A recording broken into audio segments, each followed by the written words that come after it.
بسم اللہ الرحمن الرحیم. خاتون حضرات، میں ہوں اختر عباس اور آپ سب کو میرا سلام پہنچے. آج کو جو موضوع ہم نے چنا ہے یہ بہت ہی خوفناک ہے.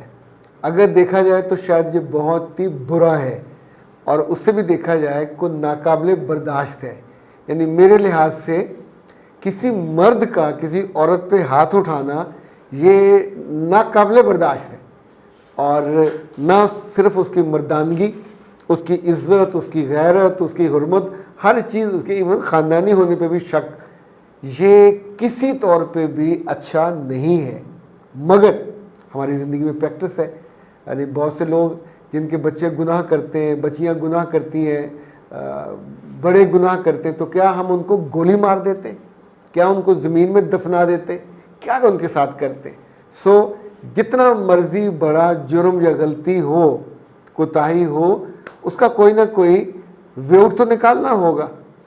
مگر جب ہم اس پہ نہیں سوچتے تو پھر اس کے نتیجے میں کئی کی زندگیاں برباد ہوتی ہیں. یعنی اصولی طور پہ میں اور آپ سب ایک پیج پہ ہیں کہ کسی مرد کو کسی بھی صورت میں ہاتھ نہیں اٹھانا چاہیے اپنی بیوی پہ. میں اس سے بھی آگے جاتا ہوں، اپنی بیٹی پہ بھی نہیں اٹھانا چاہیے، اپنی بہن پہ بھی نہیں اٹھانا چاہیے. کوئی اس کا ہے ہی نہیں ہے، جواز ہی نہیں ہے. لیکن اگر کبھی ہو جائے، اوکے، دو صورتیں ہم ازیوم کرتے. چونکہ میرے پاس جو کیسز آئے ہوئے ہیں میں ان کا نام نہیں لے رہا، پر اس کو ازمپشن کی بنیاد پہ اس کا سلوشن ایک سجیسٹ کرنے کی کوشش کرتے ہیں. چونکہ کچھ جگہوں پہ یہ سلوشن کام کر گیا ہے. لائک جو کامن ہے کہ جب لڑکی کو مار پڑے، دن میں پڑے، رات میں پڑے، رات کو 2 بجے پڑے، تو وہ فوراً للا للا کرتی اپنے ماں باپ کو فون کرے گی. باپ ملتان ہے، اس نے لاہور آنا ہے یا گجرانوالہ آنا، تو وہ چلے گا وہاں فوراً کہ میری بچی کو مار پڑ گئی، میں اب اس کو لے کے آتا ہوں. یہ جوائنٹ فیملی میں ہو تو، یہ اکیلے دونوں میاں بیوی ہوں تو، عام طور پہ ہم بڑے کبھی یہ نہیں سوچتے کیا مرد کے موڈ سوئنگز ان کی وجہ کیا ہے. دیکھیں، خواتین کو اللہ تعالیٰ نے جب ان کے ڈیز ہوتے ہیں تو ان کے موڈ سوئنگز ہوتے ہیں، 3 دن، 5 دن، 7 دن. It varies person to person. ان 7 دنوں میں وہ ضدی بھی ہوتی ہیں، وہ بدتمیز بھی ہو جاتی ہیں، وہ روڈ بھی ہو جاتی ہیں، وہ روتی بھی ہیں، وہ لوگوں کو اگنور بھی کرتی ہیں، وہ نہیں کھاتی، کبھی زیادہ کھانے لگ جاتی ہیں، کبھی کچھ بھی کر سکتی ہیں. انپریڈکٹیبل. اسی طور پہ جب انہیں پریگننسی ہوتی تو بھی یہ ہوتا ہے. مرد کے ساتھ یہ دونوں مسئلے نہیں ہیں، نہ تو وہ پریگننسی کا مسئلہ ہے، نہ اس کو ڈیز کا مسئلہ ہے. لیکن آپ سوچئے اس کی زندگی میں اتنے مسائل ہوتے ہیں، باہر کی ٹینشن، دفتر کی، بزنس کی، لین دین کی، کسی نے بے عزتی کر دی، کوئی خاندان کا جھگڑا، کوئی جائیداد کا، کوئی وراثت کا، کوئی نوکری کا، 10 چیزیں اس نے کہیں ادھار لیا ہوا، کسی نے اس سے ادھار لیا ہوا، کہیں کسی نے بے عزتی کر دی، کہیں کسی نے اگنور کر دیا. تو 10 چیزیں، انسان تو انسان ہے، مٹی کا پتلا، غصہ اس کو آتا ہے. کچھ عقلمند اور دانش مند ہوتے ہیں، اچھے بیٹے، جو اپنے غصے کو سنبھال لیتے ہیں. اللہ کے حدیث کی جو اللہ کے رسول نے فرمایا کہ وہ اس پہلوان کی طرح ہوتے ہیں جو اپنے غصے پہ قابو پا لیتے. اس کے بالکل برعکس بھی ہوتا ہے، اس غصے سے ہار جاتے. پھر گھر آ کے غصہ کس پہ نکلتا ہے؟ اگر تو نادان بیوی ہے اور اس نے آتے ہی آگ لگا دی بیٹی کے خلاف، بیٹے خلاف، تو ان کو تھاڑ تھپڑ پڑ جائیں گے، وہ روتے رہیں گے اور یہ بھائی صاحب جا کے سو جائیں گے. چونکہ جو سٹریس باہر کی تھی نکلی کہیں اور، جو موڈ سوئنگز تھے بیوی نے اس کو یوں کر کے ٹرن کر دیا.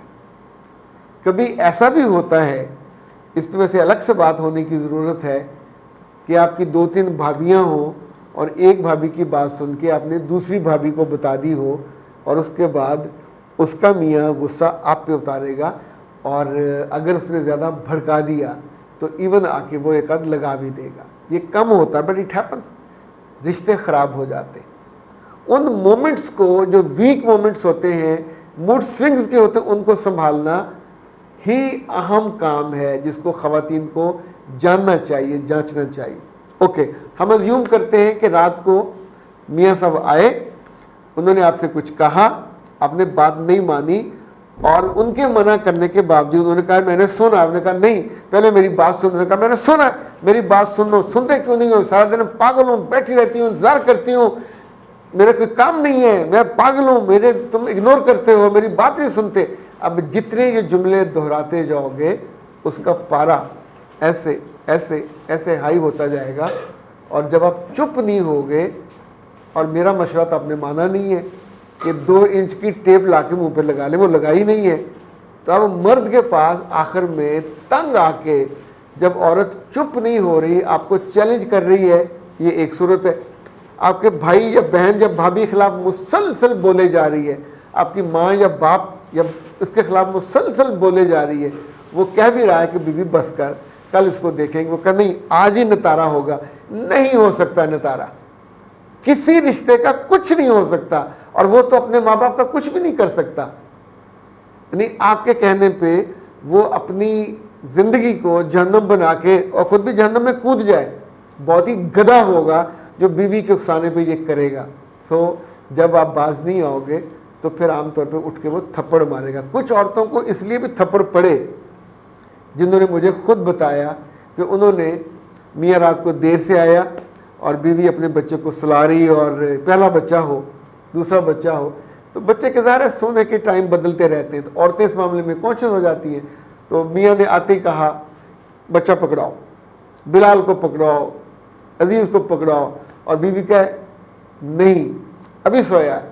بھائی تو اس کی مامی لگتی ہے, وہ اس کا باپ ہے, اس کو اس کی محبت ابھی آئی ہے, اود کی آئی ہے اور کود کی آئی ہے, تو بچہ اٹھاؤ, اٹھا کے پکڑا دو.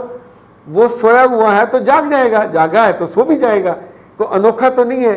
لیکن اس موقع پہ بیوی تھانے دار بن جاتی ہے, جج بن جاتی ہے, اور لڑتی ہے کہ تمہیں آرام نہیں ہے, تمہیں پتہ نہیں ہے, تمہیں اس وقت لیٹ آ گئے ہو. اب جتنی لمبی تقریر وہ کرے گی اتنا غصے کا پیمانہ لبریز ہوگا.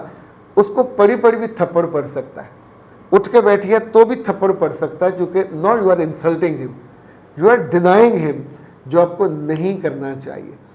اس موقع کو گزر جانے دیں, اس بچے کو پکڑا دیں, روئے گا دودھ پلائیے, دوبارہ سلا دیجئے. لیکن جب آپ رات گئے اپنے میاں سے اس کے رشتوں کے بارے میں, اس کی کسی اپنی غلطی کے بارے میں, اس کے کسی افیئر کے بارے میں, اللہ کے بندوں کچھ چیزوں کو درگزر کرنا سیکھو, ورنہ پھر یہ ہوتا ہے. اب جب تھپڑ پڑ گیا تو پھر یہ کمرے کے اندر پڑا, اس کی گونج, وہ جو فلمی گونج تھی نا, کسی ولن نے تھپڑ مارا تھا, اس نے کہا اس کی گونج وہاں تک سنائی دے گی, تو پھر اس کی گونج آپ کے سسرال میں بھی, آپ کے ننہال میں بھی, آپ کے ددیال میں بھی, آپ کے والدین. تھپڑ کھا کے جب آپ گھر جاتے ہو, روتے کرلاتے ہو اور اب ماں باپ کو بلاتے ہو, تو کبھی سوچا اس میں آپ کی عزت افزائی ہوتی ہے؟ بے عزتی ہے, ڈس رسپیکٹ آپ ہو رہے ہیں. اپنے وہ بات جو اس کمرے میں ہوئی تھی اسے پی سکتے تھے, میاں سے اگلے دن صبح سوری کروا سکتے تھے کہ یار رات آپ نے اچھا نہیں کیا, مجھے کمزور سمجھا تو بھی, اس کو عادت بنایا تو بھی, کسی طور پہ جسٹیفائیڈ نہیں تھا. آپ اسے محبت سے اس کے سینے پہ سر رکھ کے لیٹ کے اس سے سوری کروا سکتے تھے. لیکن جب آپ فنی اور سام بن کے سامنے کھڑے ہو جاؤ گے تو اب آپ کا رشتہ, اس خاندان کے رشتے, بعد میں یہ سب کے سامنے معاملہ جائے گا, طرح طرح کی باتیں, زبانیں سب ہوں گے, آخر میں وہ معافی نہیں مانگے گا تو یہ رشتہ ٹوٹے گا, آپ بھی بے گھر, آپ کے بچے بھی بے گھر, اور ان کی آنے والی زندگی بھی. یہ اتنا بڑا مسئلہ نہیں ہے کہ اس پہ گولی مار دی جائے, نہ یہ اتنا بڑا مسئلہ. بہت عورتیں کہتی ہیں جو فیمنسٹ ہیں کہ یہ ہماری ریڈ لائن ہے. اوکے ریڈ لائن ہے تو کس حکیم نے مشورہ دیا ہے کہ ریڈ لائن پہ جا کے کھڑے ہو جاؤ؟ تو بابا ریڈ اشارے پہ یلو آتا ہے, گرین آتا ہے, ریڈ آتا ہے, تو وہاں لائن سے پیچھے کھڑے ہو تاکہ آپ کا چلان بھی نہ ہو اور یہ نوبت بھی نہ آئے. یہ میں نے آپ کے حق میں ویڈیو کی ہے, مردوں کے حق میں نہیں کی. یہ کوئی جسٹیفیکیشن نہیں ہے, لیکن بچنے کا راستہ ہے کہ آپ اپنے بچوں کی بربادی اور اپنی جو قسمت ہے اس کو اپنے ہاتھوں سے کھوٹا مت کیجیے. اختر عباس کو دیجیے اجازت. السلام علیکم.